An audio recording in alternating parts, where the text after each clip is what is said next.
morning sun hadn't fully climbed over the skyline of the bustling city when Daniel Reyes pulled up to the glass-fronted skyscraper of Helix Corporation, his modest sedan gleaming faintly under the golden light.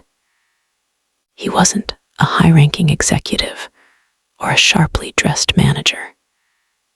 He was a driver, a single father trying to make ends meet, wearing a plain black jacket and carrying the tired but determined look of someone who hadn't let life's punches knock him down.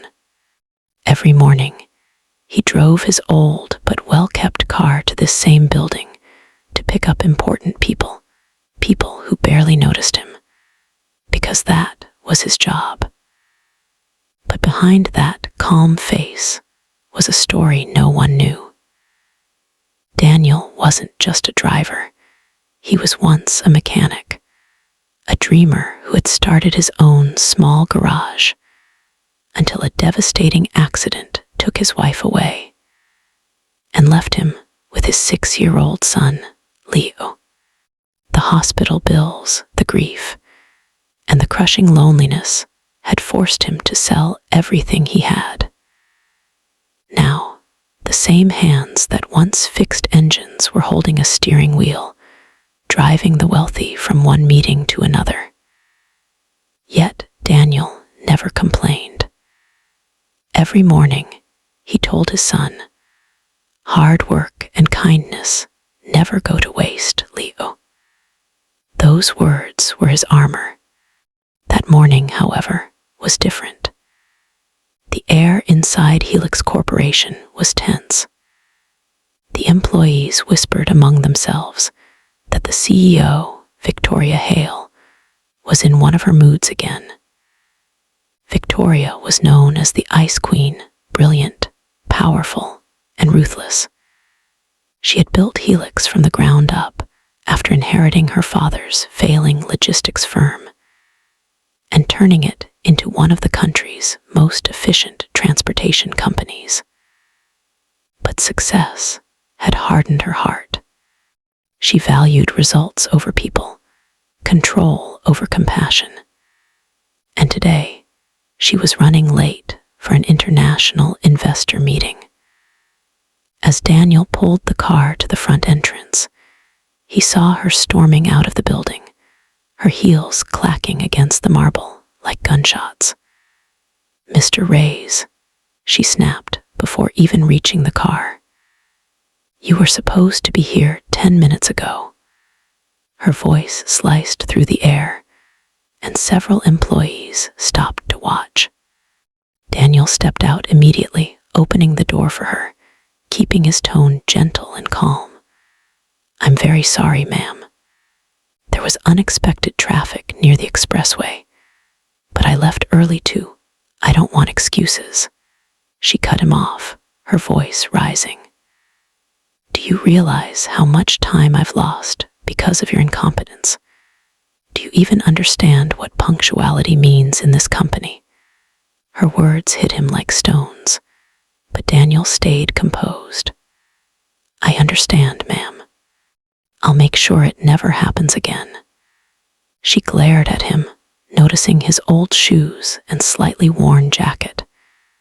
"You'd better," she hissed, "because there are hundreds of drivers out there who would be grateful for this job." The humiliation was public. The security guard looked away. The receptionist pretended to be busy, and 2 interns exchanged awkward glances.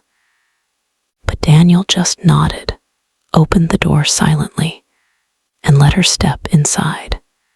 He didn't speak another word as he drove her through the city's traffic. Inside the car, the silence was heavy. Victoria scrolled through her tablet furiously, muttering about ungrateful employees. But when she finally looked up, she noticed something unusual, a small photo stuck on the dashboard. It was of a little boy holding a handmade paper airplane, smiling with all his heart. Written below it, in a child's handwriting, were the words, "For my dad, the bravest man in the world. Victoria frowned slightly. "Is that your son?" she asked, her tone softening only slightly. Daniel smiled faintly through the rearview mirror. "Yes, ma'am. His name's Leo." She didn't reply, but for a moment her eyes lingered on the photo. Something flickered in her, a memory maybe, but she quickly buried it under her usual cold demeanor. When they reached the corporate tower downtown, she got out without saying another word, leaving Daniel to park the car and wait. He exhaled slowly, trying to shake off the sting of humiliation. He knew this wasn't the first time a rich person had treated him like this, but it hurt more today, maybe because it happened in front of so many people. Still, he reminded himself, "Stay calm, Dan. You're doing this for Leo." After the meeting, Victoria came out looking frustrated. "We're heading to the airport," she said curtly. "We're late again. Let's move." Daniel nodded, checked the route, and started driving. But halfway there, as they passed through an underdeveloped part of town, the car began to jerk. Daniel's eyes widened. He knew this sound well. The engine was struggling. He pulled over quickly and said, "I'm sorry, ma'am. Give me just a minute. I'll fix it." Victoria groaned loudly. "You have got to be kidding me. This is unbelievable," she shouted, stepping out and crossing her arms. "I should have fired you the moment I saw that pathetic car."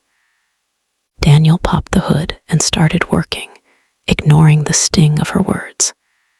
His hands moved quickly, focused, steady, the hands of a man who knew what he was doing. Within minutes, he found the problem, a loosened fuel line.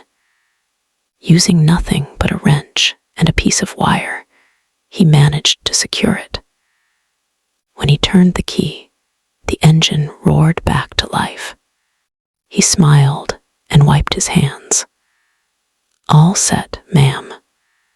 Victoria looked surprised, but quickly masked it with irritation. "Just drive," she said coldly, but her voice had lost a bit of its edge.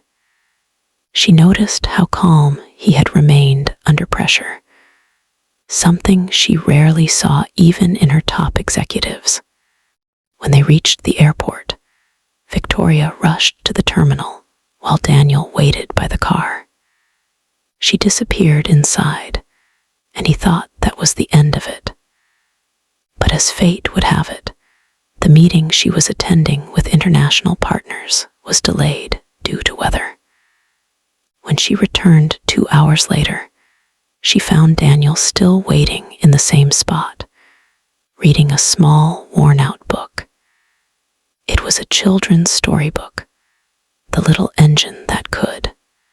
He had been practicing reading it out loud softly, preparing for bedtime stories with Leo. When he saw her, he quickly stood up. "You didn't have to wait," she said, a bit surprised.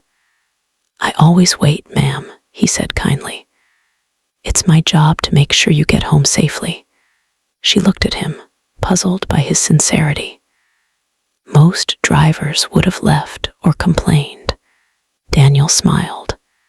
"Complaining doesn't fix anything, ma'am. Trying again does." That night, as they drove back, Victoria's curiosity grew. "Tell me something, Mr. Reyes," she said suddenly. "Why do you still work here? I mean, with your skills, you seem more capable than most." Daniel chuckled softly. "Because this job pays the bills, ma'am, and my son's school fees. I used to have a garage. I fixed cars, taught kids about engines. But after my wife passed, I couldn't keep it running alone. So I drive now. It's not what I dreamed of, but it keeps my dream alive, my son's future." For the first time, Victoria was quiet. The story hit her unexpectedly. She had lost her mother when she was young and had seen her father crumble under grief. She understood loss. She just never let herself feel it anymore. She turned away, staring out the window, and murmured, "I'm sorry about your wife." "Thank you, ma'am," Daniel said softly, his voice filled with gratitude despite everything. Life doesn't stop, so neither can I. When they reached her mansion, Victoria got out slowly, but before walking away, she turned and said, "You'll drive me again tomorrow. Be here at 7 a.m. sharp." Daniel nodded respectfully, hiding his tiredness. But as she walked inside, something inside her shifted. A small seed of respect had been planted. That night, as Daniel returned to his small apartment, Leo ran to him, hugging his legs tightly. "Dad, did you tell your boss about my airplane project?" Daniel laughed. "Not yet, buddy. Maybe tomorrow." They sat down to eat simple rice and vegetables, and Daniel listened as his son talked excitedly about his school's science fair. "I'm going to build the biggest paper airplane ever," Leo said, his eyes shining. Daniel smiled, feeling a flicker of pride. "And I'm going to help you, champ." Meanwhile, inside her mansion, Victoria stood by the window, her mind replaying the day's events. She remembered his calm voice, his kindness despite her anger, and that little photo on the dashboard. For the first time in years, she wondered if she had become the kind of person she once despised, cold, ungrateful, blind to the humanity around her. She poured herself a glass of wine, staring into the dark skyline. "How does he still smile?" she whispered to herself. But she didn't know that this single question would soon change her life. And Daniel's, in ways neither of them could have imagined.